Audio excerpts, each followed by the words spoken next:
Now gold is not enough. नमस्कार सभी को।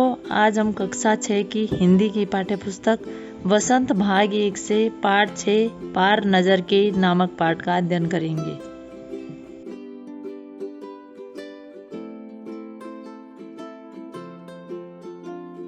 प्रस्तुत कहानी में मंगल ग्रह के जीवन के बारे में बताया गया है कि वह एक सुरंगनुमा रास्ता था।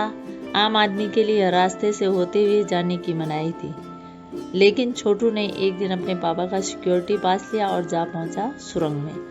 छोटू, कितनी बार कहा है तुमसे उस तरफ मत जाया करो। रोजाना यही वार्तालाप हुआ करता था छोटू की माँ और छोटू के बीच। उस तरफ एक सुरंगनुमा रास्ता था और छोटू के पापा इसी सुरंग से होते हुए काम पर जाया करते थे। आम आदमी के लिए इस रास्ते से जाने की मनाही थी। कुछ चुनिंदा लोग इस रास्ते का इस्तेमाल करते थे और छोटू के पापा इन्हीं लोगों में से एक थे। आज छुट्टी थी, छोटू के पापा घर पर ही थे।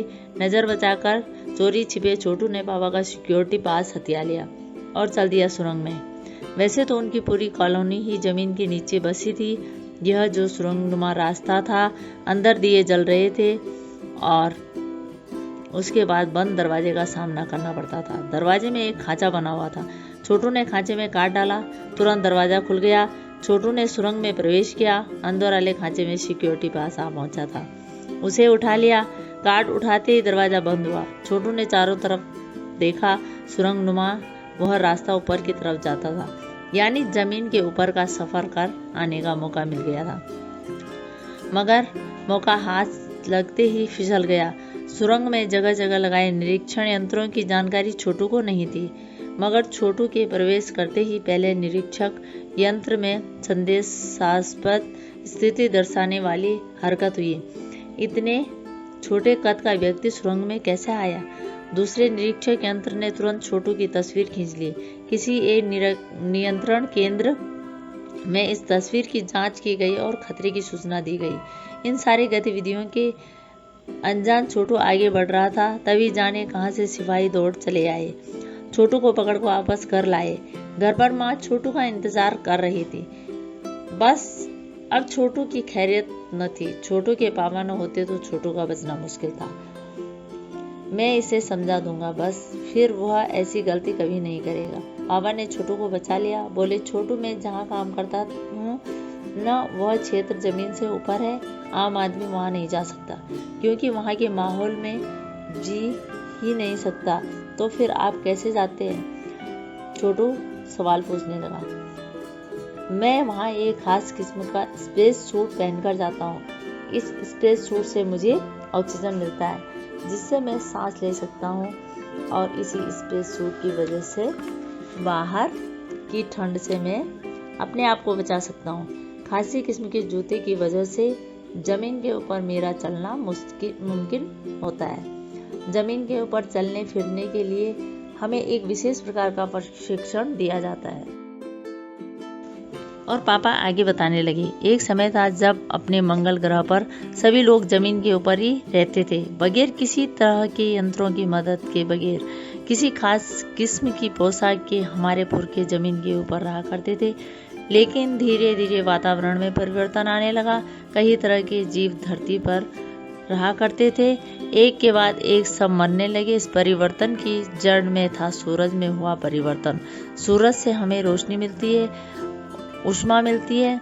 इन्हीं तत्वों से जीवों का पोषण होता है। सूरज में परिवर्तन होते ही यहाँ का प्राकृतिक संतुलन बिगड़ गया।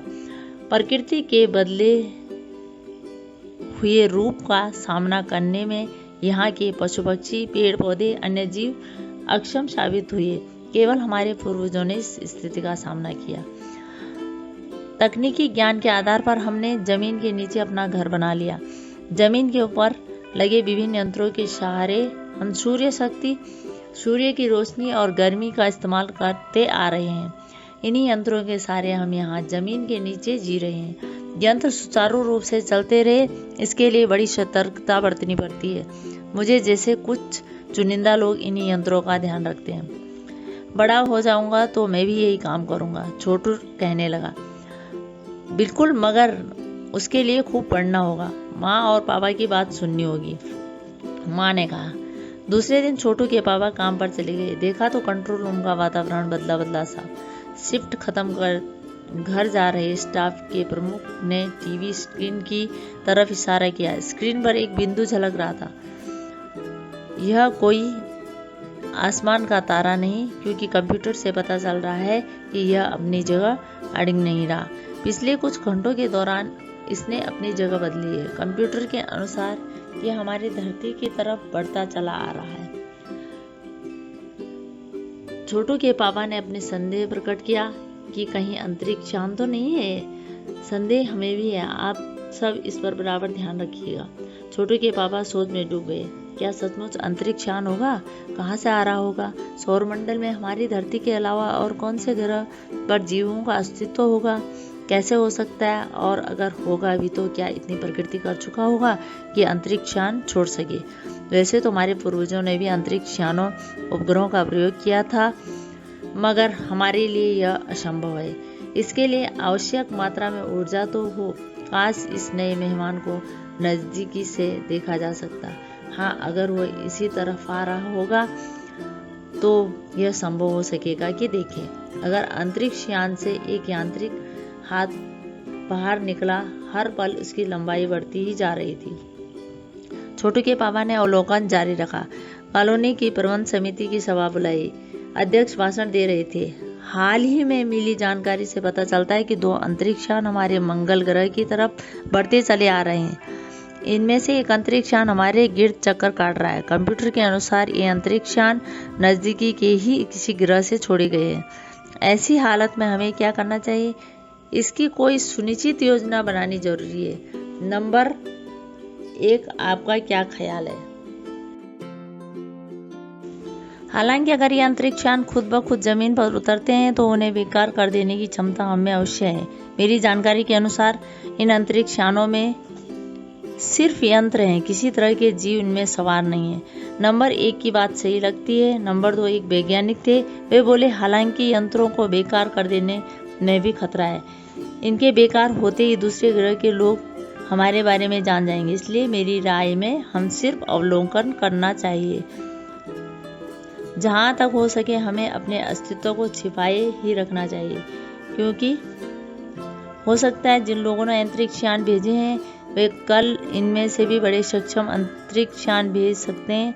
हमें यहाँ का प्रबंध कुछ इस तरह रखना चाहिए जिससे नियंत्रणों को यह गलत फहमी हो कि इस जमीन पर कोई भी चीज इतनी महत्वपूर्ण नहीं है जिससे वो लाभ उठा सके।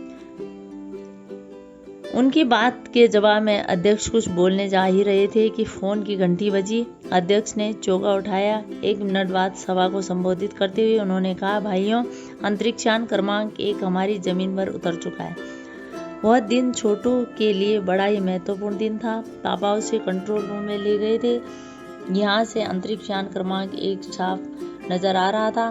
कैसा अजीब लग रहा था। इसके अंदर क्या होगा पापा? छोटू ने पूछा।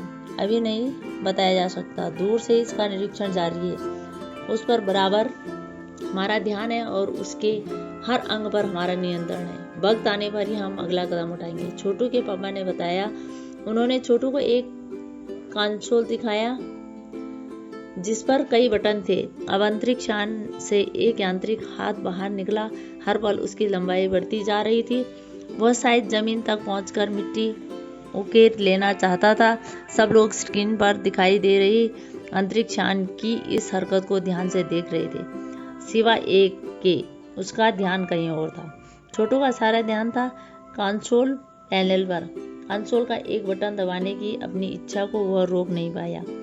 वह लाल लाल बटन उसे बरबस अपनी तरफ खींच रहा था और शशा कतरे की घंटी बजी। सबकी निगाहें कंसोल की तरफ मुड़ी। पापा ने छोटू को अपनी तरफ खींचते हुए एक झापट रसित कर दिया और लाल बटन को पूर्व स्थिति में ला रखा। मगर उस तरफ अब अंतरिक्ष यान के उस यांत्रिक हाथ की हरकत सहसा रुक गई थी। यंत्र बेकार हो गया था। उधर पृथ्वी पर नेशनल